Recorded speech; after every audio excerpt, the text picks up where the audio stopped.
May papakita pala akong tahi ko ngayon dito sa tungkol dito sa Vans. Dun sa regular Vans na ang tahi ko ay dun sa makina. Pinakita ko dun sa naunang video ko, makina. Ngayon ito hindi siya makina, bali minanwal ko to. Bali yung tahi nito, yan. Stitches na yan na tahi dito sa gilid. Saka dito sa baba, sa ibaba niya. Sa baba niya, bali tinahin natin dito sa ibaba tapos tinamaan natin dito sa gilid. Ang purpose niyan para ito kasing swelas na to humihiwalay dito. Di natin pwedeng itagos yan dito sa loob nito. Kaya ang ginawa ko para hindi siya humiwalay itong swelas dito sa gilid niya.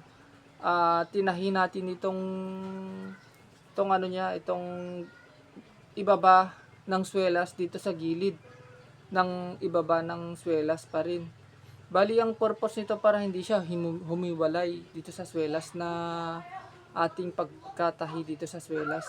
Tapos ngayon, ang tahi naman dito sa isa pinagilid ko. Bali ang ano nito, ang tahi nito sa gilid, nalagyan ng kanal. Ito yung pares niya.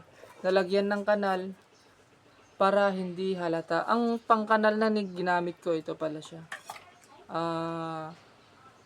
Pangkanal na gamit sa payong. Itong pangkanal na to, matalas to. Kailangan matalas yung pangkanal na gagamitin para hindi parang gasgas tingnan yung pangkanal na kinanalan. Ito kasi pagka okay yung ganitong kanalan kasi makapal yung swelas dito sa gilid. Di tulad dun sa Vans, sa Converse na sobrang nipis.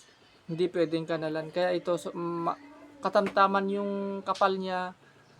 Kaya pwedeng kinanalan. Bali ang ginawa ko dito, dinikit ko muna bago tinahi. Pag tinahi kasi ito na walang dikit dito sa gilid, mapupunit. Useless yung tahi nito kung walang dinikit. Kailangan pag dinikit ito, kumapit dito sa upper niya, itong swelas na to. Kasi pag di yan dumikit, pag ginamit, hindi maiwasan mapupunit. Maliban na lang kung yung nasa swelas yung problema na na-expire na wala na, hindi na talaga. Ito okay pa.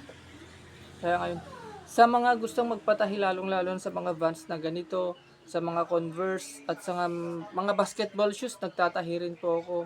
May mga ganitong basketball shoes, mga ganyan, mga Air Jordan, saka yun sa mga swelas niya, na kahit anong sira naman, naayos naman natin. At luggage, sombrero, nagsashine din po ako ng leather jacket, mga ganyan. Hanggang dito na lang po, at salamat and God bless sa ating lahat. Thank you.